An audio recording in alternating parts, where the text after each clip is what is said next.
गुलामीचं जीणं कदापि जगणं मी शक्य नाहीये, अजिबात नाही. मेलो तरी 72. शिवसेनेने मराठी माणसाला काय दिलं, शिवसेनेने मुंबईला काय दिलं, शिवसेनेने महाराष्ट्राला काय दिलं? बाळासाहेबांनी मराठी माणसाला जगायचं कसं हे पहिलं शिकवलं. कारण जर जगायचं कसं हेच आपण विसरून गेलो तर जसं पूर्वी गुलामगिरीमध्ये आपण राहत होतो तसं या दोन व्यापाऱ्यांचे गुलाम म्हणून आपल्या नशिबी जीणं येईल. गुलामीचं जीणं कदापि जगणं मी शक्य नाहीये, अजिबात नाही. मेलो तरी 72. पण त्या दोन व्यापाऱ्यांचा गुलाम बनून मी आयुष्यात कधी जगणार नाही, ही शपथ सगळ्यांनी घेतली पाहिजे. किती कराल वार?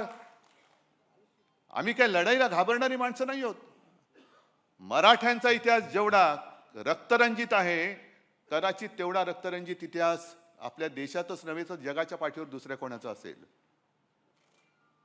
पण त्या रक्तरंजित इतिहासामध्ये पाठीवरचे वार हे जास्त करून गद्दारांनी केलेले आहेत. ह्याचं जास्त शल्य आहे, ह्याचं जास्त दुःख आहे. महाराष्ट्रातील सर्व बातम्यांचे विश्वासार्ह व्यासपीठ, सकाळच्या सर्व सोशल मीडिया प्लॅटफॉर्मला लाईक, फॉलो आणि सबस्क्राईब करा. तसंच सर्व नोटिफिकेशनसाठी बेल आयकॉन प्रेस करायला विसरू नका.